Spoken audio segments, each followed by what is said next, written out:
قصة صلة بن أشيم رحمة الله عليه في صفة الصفر، وذلك أنه كان في سفر رحمه الله، وكان من العباد الزهاد المشتغلين بالعلم أيضا رحمه الله، وكان مراقبا لقلبه جدا. فكان في سفر مرة فقال رجل لنفسه لأنظرن الليلة عبادة صلة.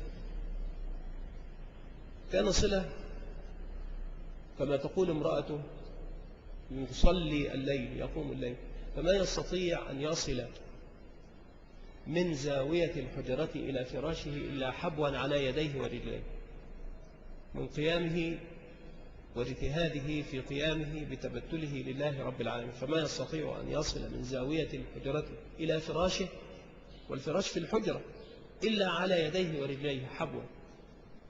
فقال هذا الرجل لنفسه أنا الليلة أنظر عبادة صلة، فأخذ يلحظه. نام القوم، كانوا في سفر في جهاد في سبيل الله تبارك وتعالى، فنزلوا منزلا في الطريق وكانوا متعبين فناموا، وأما هذا الذي أراد أن يراقب صلة فلم ينم. تظاهر صلة بالنوم حتى إذا ما ظن ظنا راجحا أن القوم جميعا قد ناموا قام فتلفت كالمتلصص والآخر يلحظه، فلما وجد أن القوم نياما لا يريد أن يعلم به أحد إلا الله سبحانه وتعالى الذي لا تأخذه سنة ولا نوم، قام فذهب بعيدا فتوضأ أسبغ الوضوء ووقف يصلي. قال وبينما هو في صلاته والآخر يرقبه يلاحظه غير بعيد عنه، قال فبينما هو في صلاته إذ سمعت زئير الأسد، قال فخفته فطلعت شجرة عالية وجاء الأسد يتخلع كأنما تتخلع أعضاؤه تخلعا في سيره. قال فأقبل إلى صلة وأخذ يدور حوله ويتشمم، فلما فرغ من صلاته من ركعتيه أقبل على الأسد فقال يا أبا الحارث، وهي كنية الأسد، إن كنت قد أمرت فينا بشيء فأنفذه وإلا فانطلق راشدا. قال فانطلق راشدا وقد جعل ذنبه بين رجليه كهيئة الكلب ومضى. قال يصنع ذلك وأنا ينخلع قلبي من صدري من شدة الخوف وأنا فوق الشجرة. قال فما زال بعد ذلك مقبلا على صلاته وأنا أدافع النوم مدافعة حتى كنا في السحر الأعلى، فرفع يديه إلى الله تبارك وتعالى فقال يا رب أجرني من النار أو مثلي يسألك الجنة. قال يا رب أجرني من النار أو مثلي يسألك الجنة، مثلي لا يسألك الجنة، ولكن أنا أطلب منك أن تجيرني من النار. ومعلوم أنه إذا أجاره من النار أدخله الجنة، ولكن هو يقول مثلي لا يسألك الجنة، وإنما أنا أطلب منك أن تجيرني من النار، مع حاله الذي وصفه الرجل والذي كان حريصا أي صلة على ألا يعلمه أحد، عبادة خفية لله تبارك وتعالى ببذل المجهود، كما كانوا يقولون إن فلانا لو قيل له إنك تموت غدا ما استطاع أن يزيد في عمله شيئا. يعني لو قيل للواحد منا إنك ستموت في الغد فإنه لابد أن يجتهد، لا يضيع ثانية واحدة في العبادة وفي الذكر والإقبال على الله ورد المظالم. سيموت غدا، فسيكون على أقصى ما يستطيع من بذل مجهود في العبادة والإقبال على الله تبارك وتعالى، لأنه قد تحقق أنه سيموت غدا. فلو قيل لفلان إنك تموت غدا ما استطاع أن يزيد في عمله شيء، هو يسير على هذه السرعة، هو يبذل هذا المجهود. فلو قيل له ستموت غدا ما استطاع أن يزيد في عمله شيئا رحمة الله عليه.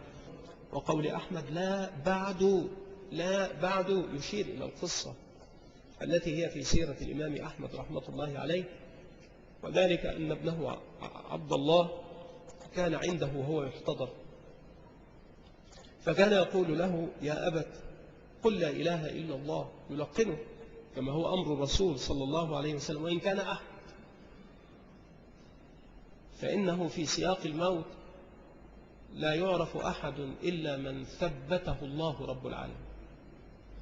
فلو كان أحمد يأتي الحديث قال يا أبت قل لا إله إلا الله، فيقول لا بعد، يقول يا أبت قل لا إله إلا الله، يقول لا بعد، أغشي عليه ثم أفاق فقال يا أبت كنت أقول لك قل لا إله إلا الله وأنت تقول لا بعد، ما هذا؟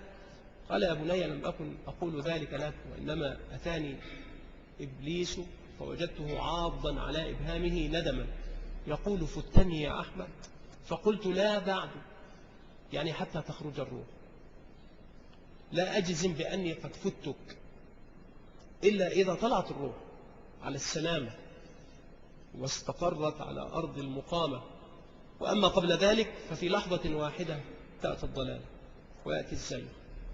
قال لا بعد، قال لم أكن أعنيك، وإنما كنت أقول لإبليس يقول لي وقد رأيته عاضا على إبهامه ندما فتني يا أحمد، فتني يا أحمد، فأقول لا بعد.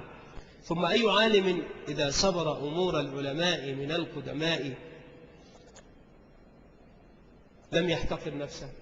يعني من هو العالم الذي صبر أمور العلماء من القدماء ثم لم يحتقر نفسه؟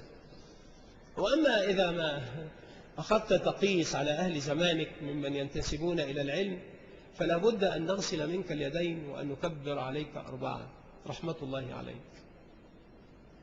تقيس نفسك بمن؟ إذا أردت أن تقيس نفسك فبالرجال قس وعليهم، وأما أن تقيس بأهل زمانك، أي عالم إذا سبر أمور العلماء من القدماء ثم لم يحتقر نفسه بعد؟ من هو؟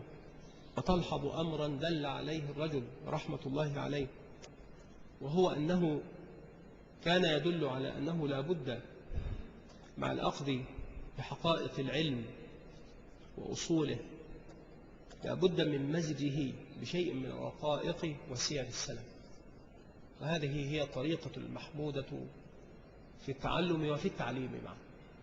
ولكن تكون تلك الرقائق بمقدار الملح في الطعام، لأنها إن زادت اعتيدت، يعني اعتادها السامع لها، وحينئذ لا يبالي بها شيئا، كالرجل الذي يقوم على غسل الأموات وتغي بهم في قبورهم، لا تكاد تجد للموت عنده أثرا، لا يدمع له طرف ولا يقشعر له بدن ولا جلد، وإنما هو فيما هو سائر فيه يأخذ بالعادة التي تغلبت على طبعه فلم تعد تؤثر في قلب. فهذا الذي يكثر بالإدمان من الأخذ بالرقائق يتوقف عندها، هذه من ملح العلم وليست من صلبه، فإذا أغرق فيها فإن المغرق فيها لا يعد عالما، وإنما لا بد من أن تكون بمقدار وعلى قدر، ولكن لا بد من رعاية سير السلف ولا بد من النظر في الرقائق، يمزج بذلك معرفة الفقه ومعرفة الحديث ومعرفة الأصول وغير ذلك من تلك الأمور التي لا تكاد كما قال الشيخ تجد عند المقبل عليها خشية يورثه إياها، إلا إذا كان متأملا سابرا لغور ما يأخذ، ناظرا إلى عظمة وجلال من أمر ونهى، وناظرا إلى حق من بلغ الرسالة وأدى الأمانة وأداه إلى هذا العلم الذي من الله تبارك وتعالى به عليه. نسأل الله يقظة تفهمنا المقصود وتعرفنا المعبود، إنه على كل شيء قدير. وصلى الله وسلم على البشير النذير صلى الله عليه وعلى آله وسلم.